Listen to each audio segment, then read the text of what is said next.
Law of attraction. Law of attraction क्या है? Law of attraction एक ऐसी चीज़ है जो आपकी सोच को हकीकत बनाने का दम रखती है। दोस्तों, आपने ओम शांति ओम का ये डायलॉग तो सुना होगा, अगर किसी चीज़ को दिल से चाहो तो सारी कायनात उसे तुमसे मिलाने में लग जाती है। जी हाँ, इसी सिद्धांत को लॉ ऑफ अट्रैक्शन कहा जाता है। ये वो सिद्धांत है जो कहता है कि आपकी सोच हकीकत बनती है। थॉट्स बिकम रियलिटी या फिर thoughts become things. For example, अगर आप सोचेंगे कि आपके पास बहुत पैसा है तो सचमुच आपके पास बहुत पैसा हो जाएगा। यदि आप सोचेंगे कि मैं हमेशा गरीबी में जीता रहूंगा तो ये भी सच हो जाता है। शायद सुनने में अजीब लगे पर ये सर्वभौतिक सत्य है, ए यूनिवर्सल ट्रुथ। यानी हम अपनी सोच के दम पर जो चाहे वो बन सकते हैं। भगवान बुद्ध ने भी कहा है, हम जो कुछ भी हैं वो हमने आज तक क्या सोचा इसी बात का परिणाम है। स्वामी विवेकानंद ने भी ये बात इन शब्दों में कही है, हम वो हैं जो हमें हमारी सोच ने बनाया है। इसलिए इस बात का हमेशा ध्यान रखिए कि आप क्या सोचते हैं। लॉ ऑफ अट्रैक्शन कहता है कि आप अपने जीवन में उसी चीज़ को आकर्षित करते हैं जिसके बारे में आप सोचते हैं। आपकी सोच हकीकत बनने का कोई ना कोई रास्ता निकाल लेती है, लेकिन लॉ ऑफ अट्रैक्शन कुछ ऐसे प्रश्नों को जन्म देता है जिसके उत्तर आसान नहीं। फॉर एग्जाम्पल, एक क्रिमिनल है, वो क्राइम करने का सोचता है तो वो कर देता है। यदि वो क्रिमिनल सोच ले कि मुझे ये नहीं करना तो वह नहीं होगा, यानी कि ये सोच उसकी क्विक ऑब्जेक्टिव रियलिटी बन गई। आइए जानते हैं सब्जेक्टिव रियलिटी। सब्जेक्टिव रियलिटी एक बिलीफ सिस्टम है, सिर्फ एक कॉन्शियसनेस है।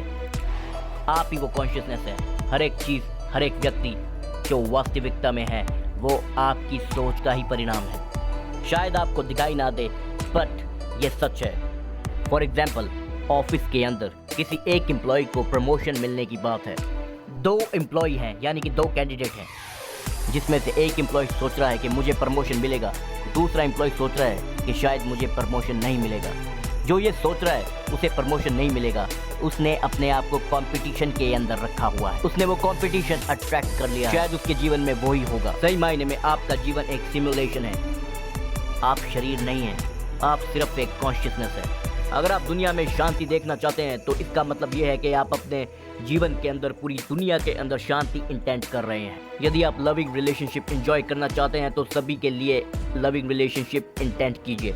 लेकिन यदि आप सिर्फ ऐसा खुद के लिए ही करते हैं और दूसरों के लिए नहीं, तो इसका मतलब कि आप कॉन्फ्लिक्ट, डिवीजन, सेपरेशन इंटेंट कर रहे हैं और एज अ रिजल्ट ये आपको ही एक्सपीरियंस करना पड़ेगा।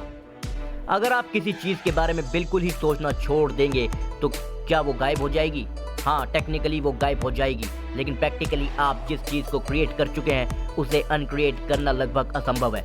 आप उन्हीं समस्याओं पर फोकस करके उन्हें बढ़ाते जाएंगे, पर जब आप अभी जो कुछ भी वास्तविकता में अनुभव कर रहे हैं उसके लिए खुद को 100% रिस्पॉन्सिबल मानेंगे तो आप में भी वो शांति आ जाएगी जिससे आप अपने विचारों को बदलकर अपनी वास्तविकता को बदल सकते हैं। ये सारी वास्तविकता आप ही की बनाई हुई है।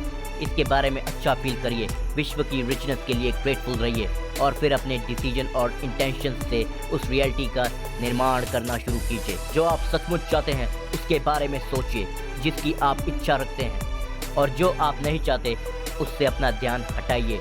ये करने का सबसे आसान और नेचुरल तरीका है अपने इमोशंस पर ध्यान देना, अपनी इच्छाओं के बारे में सोचना।